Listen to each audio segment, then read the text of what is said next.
Hello students, this is the second video of physics for class 8. Our next topic is energy involved in change of state. For a substance to change its state, heat is either absorbed or released. So, matter can change state by absorbing or releasing heat energy. The amount of heat absorbed or released when a substance undergoes a change of state without any change in temperature is called latent heat. This means that at a fixed temperature, if a substance undergoes a change of state, it requires heat energy. And this amount of heat energy, whether it is absorbed or released, is called latent heat. So, in this definition, we can see that there are three main points. That is, number one, the amount of heat absorbed or released. Number two, change of state. And number three, without any change in temperature.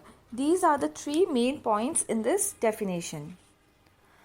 From here, we can conclude that when a matter changes its state, there is no change in temperature, because the heat energy, whether it is absorbed or released, the heat energy is used up to change the state of the substance. Specific latent heat is nothing but latent heat calculated per unit mass. If the amount of matter changing state is a unit mass, we use the term specific latent heat for the amount of heat absorbed or released. The SI unit of specific latent heat will be the SI unit of latent heat or heat divided by the SI unit of mass. So, SI unit of specific latent heat is joule per kilogram. Now, latent heat can be further divided into two categories: latent heat of fusion and latent heat of vaporization. Since these are the two categories of latent heat, so they will have to follow the same properties as latent heat. So let us have a look at the properties of latent heat. The properties are amount of heat absorbed or released, change of state, and without any change in temperature. So these things will be there in latent heat of fusion as well as latent heat of vaporization. The only basis for the difference between these two is the change of state. Latent heat of fusion. Latent heat of fusion is the amount of heat absorbed or released when a substance changes from solid to liquid or from liquid to solid without any change in temperature. So here the change is from solid to liquid or from liquid to solid. So latent heat of fusion is used both for the amount of heat released or absorbed. Now what happens when heat is absorbed? When a substance absorbs heat, it will start to melt. Say for example, when ice is heated, it will start melting and it will be converted into water. So whenever heat is absorbed by a substance, it starts to melt. Similarly, when heat is released by a substance, that is, if the substance is cooled, then the substance will freeze. So whenever heat is released, it freezes the substance, and if it is absorbed, it will melt the substance.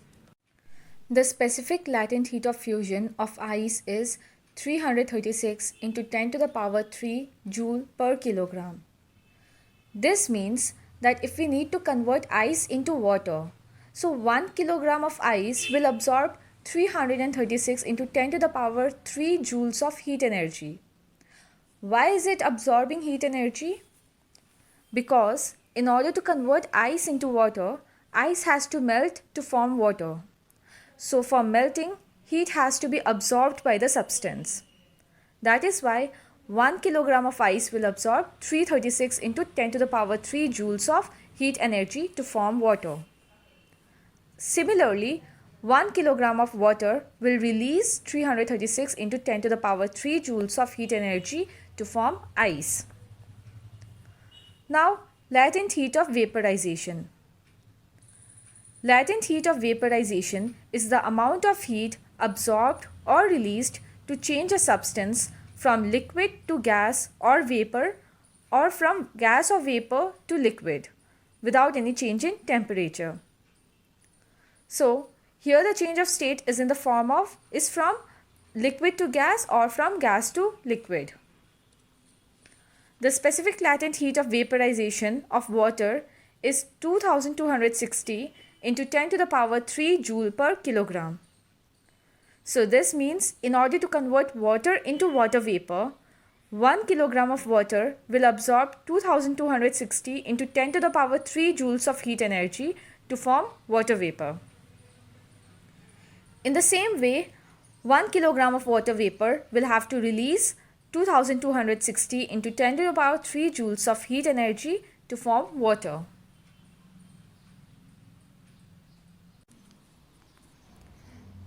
Now latent heat can be calculated by using this formula, M into L. The amount of heat released by or absorbed by a substance during phase change is given by the formula M into L, where M is the mass of the substance and L is the specific latent heat of fusion or vaporization of the substance. Now let us look at the advantages of having high latent heat of fusion of ice.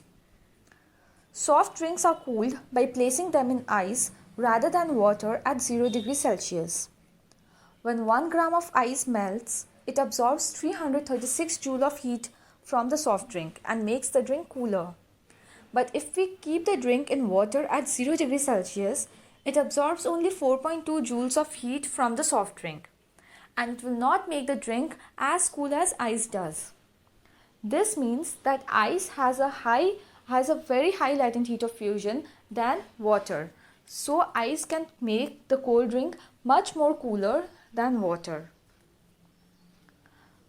Snow melts slowly on the mountain slopes in summer as every gram of ice needs 336 joule of heat energy to melt. This prevents flood in summer and provides a year-long supply of water. We know that mountain top is covered with ice.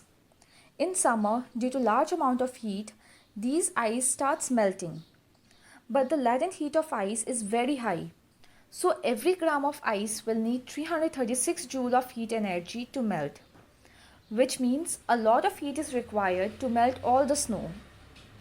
So this prevents flood and provides a year-long supply of water. Water bodies like rivers and lakes do not freeze suddenly in winter, as every gram of water has to release 336 joule of heat energy. Also, when the rivers and lakes starts freezing, the water becomes warm due to the release of heat energy. It becomes bitterly cold in cold countries when snow starts to melt, as a lot of heat energy is absorbed from the surrounding for the melting of snow. We have already discussed this in point number 2, that a lot of heat energy is required to melt snow.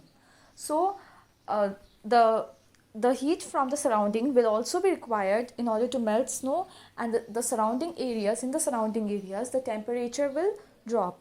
So it will become severely cold in winters.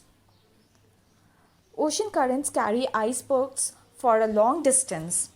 The high latent heat of fusion of ice prevents them from melting quickly as they encounter warmer weather. Now let us look at the effects of high latent heat of vaporization of water. Burns caused by steam are more serious than burns caused by boiling water, as 1 gram of steam has 2260 joule more heat than 1 gram of water at 100 degrees Celsius. So this means that steam or gas has a high latent heat of vaporization, much more high latent heat of vaporization than water. So the burns which is caused from steam or from water vapor will be much more serious than the burns caused from boiling water. Now water from lakes, rivers and seas does not vaporize rapidly. Also, water from the soil does not evaporate quickly because of the high latent heat of vaporization of water. So this is all about latent heat. In the next video, we will be discussing about the kinetic theory of matter and the change of state.